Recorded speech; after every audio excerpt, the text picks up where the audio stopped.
James Thomas Patrick Walsh was born in 1943 in San Francisco, California.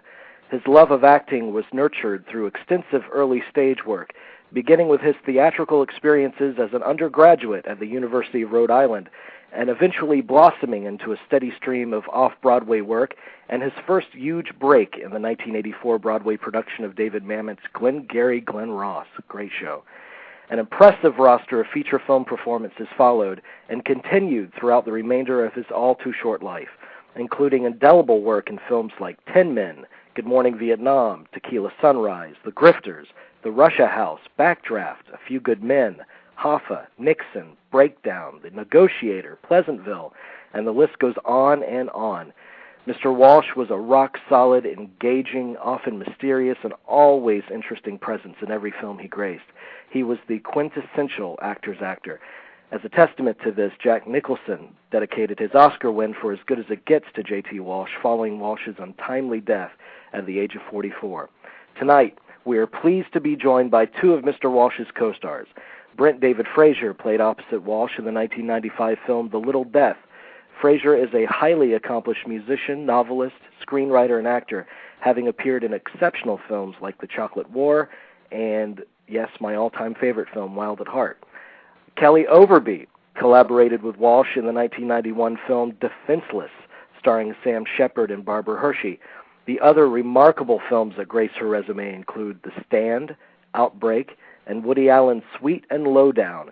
She's also appeared in landmark television shows like Newhart, L.A. Law, and Law and Order. It is a tremendous pleasure to welcome both of these extraordinary actors to our program. Kellie, are you there? I am here, yes. Thank you for joining us tonight. We're waiting for Brent to call in, but I'm sure he'll call in very soon. So, Kellie, you've been in the business for quite some time. Did you start as a child? I guess I started as a teenager. It's been about 20 years, yeah. So how did that journey begin for you? It began in television and then transferred to New York City, where I do a lot of theater, which I love very much. And over that period of time, I've done TV, film, and lots of theater. You've done fantastic work. Thank you. I want to start by addressing the term character actor. Uh-huh. You're a very accomplished actor, and I'm wondering how you would define the term, or if you think that term is even valid. Well, it's interesting, isn't it? I mean, I think that one is a character actor if one is not a leading lady or leading man. I mean, I think that that's what the distinction intends to define. I think most actors who are considered good actors are considered to be character actors, and I think that the lines are more blurry than they used to be. Mm-hmm. But to me, being a character actor is actually a more flattering way of describing a person's career, because it means you're versatile. It means that you could be unrecognizable almost, right, in a role. And I think that most people who are drawn to acting, in part, that's what they're interested in. Absolutely, and it does seem like, honestly, every actor is playing a character, but it seems that if you're a celebrity actor, you're kind of burdened with a certain persona. That's true. It's harder to hide, I guess, in the part. Yeah, and that's absolutely what you want as an actor. So, Kellie, tell me about it. You worked with JT in 1991 in the film Defenseless. Yes. Tell us a little bit about that film and the character you play and the character JT played.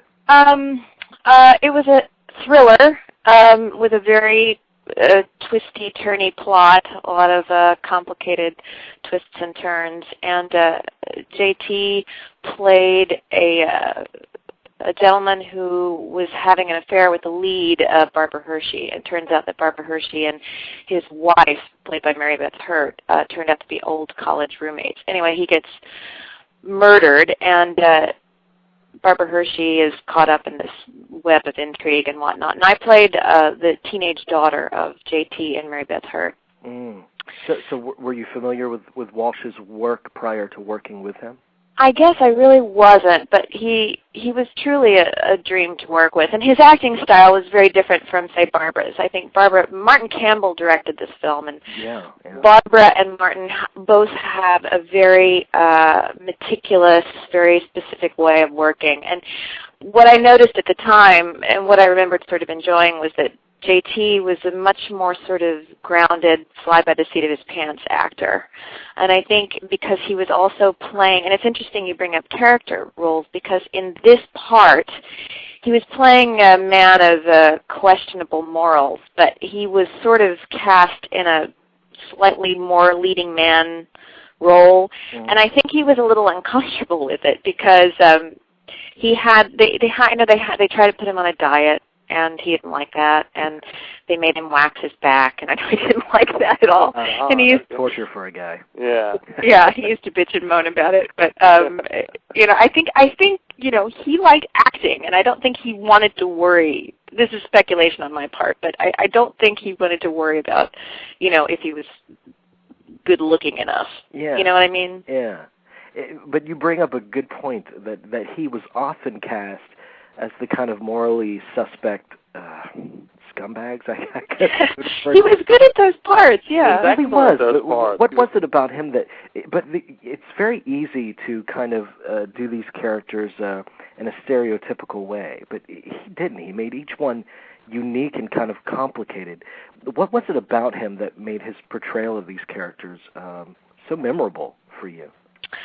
God, he just never struck a false note in any film he did. It is, for many reasons, a horrible shame that he died so young. And you mentioned that he was 44. I can't believe he was that young.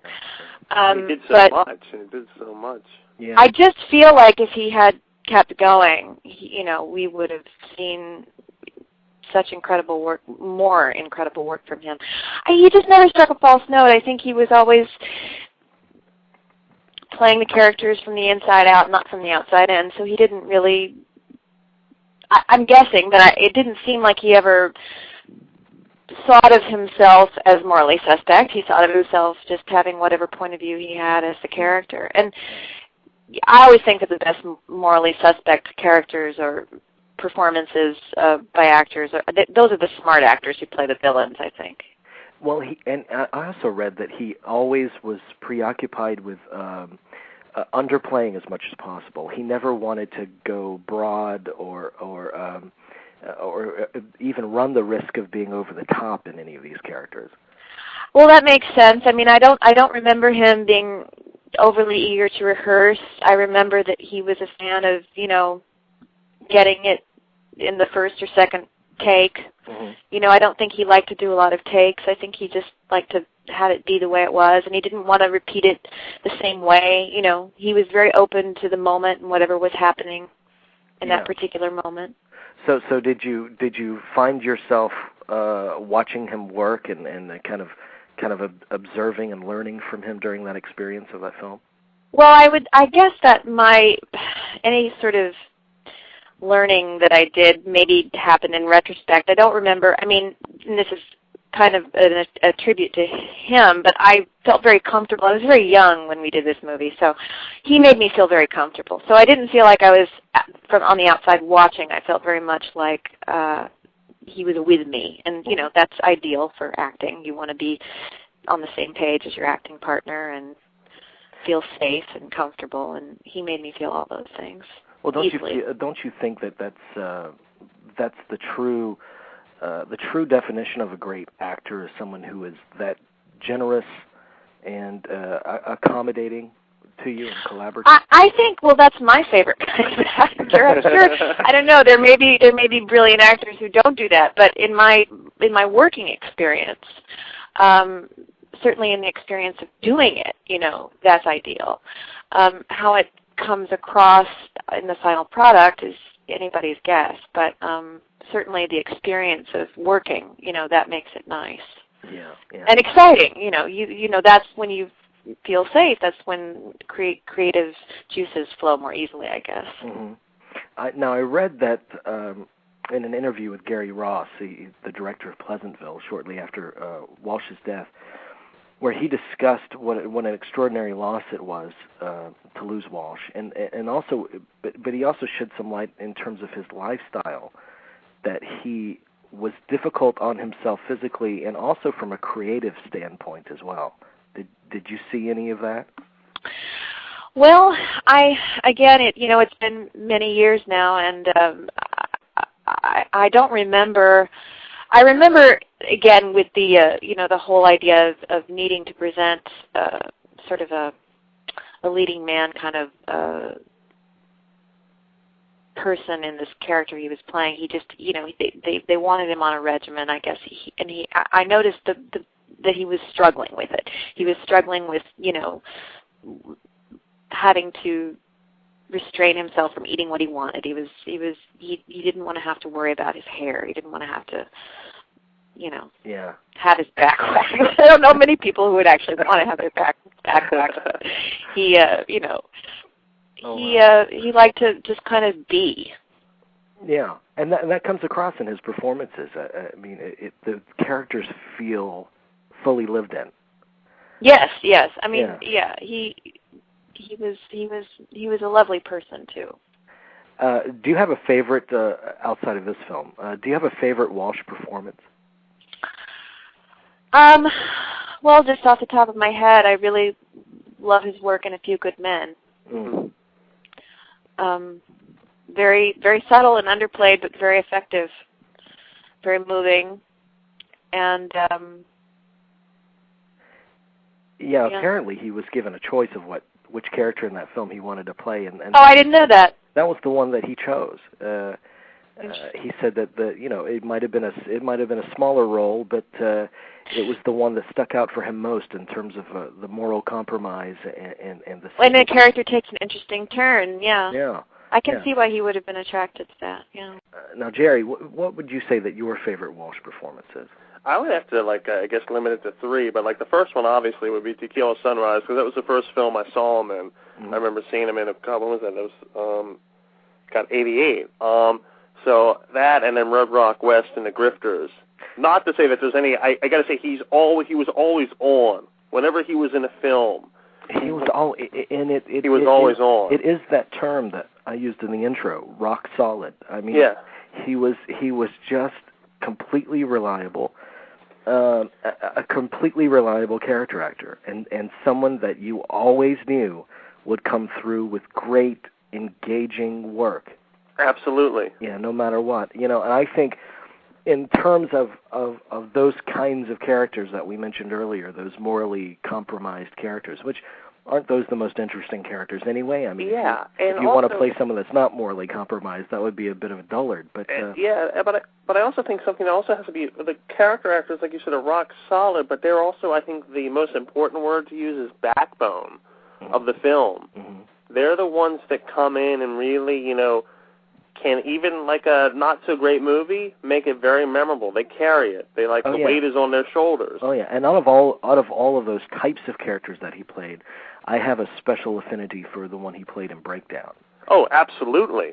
You think of how, like I was discussing with her earlier, how stereotypical that role might have been played, and just completely stunning, that performance. Yes, it's very much so, and it's sad because I guess that's towards the end. There's Breakdown, there's The Negotiator, and Pleasantville. You had no idea while watching that would be one of the last things, but he brings so much to that film. What could have been as you said, a very ordinary role, and makes it anything but. Yeah, absolutely. And you wanted to, one of his idols was actually Gene Hackman. Yes. And he wanted Gene Hackman's career. And towards the end of his own career, he was looking at Gene Hackman and saying, I really want to break away from this rut that I find myself in, where I'm being cast as these kinds of characters in Breakdown and The Negotiator and what have you.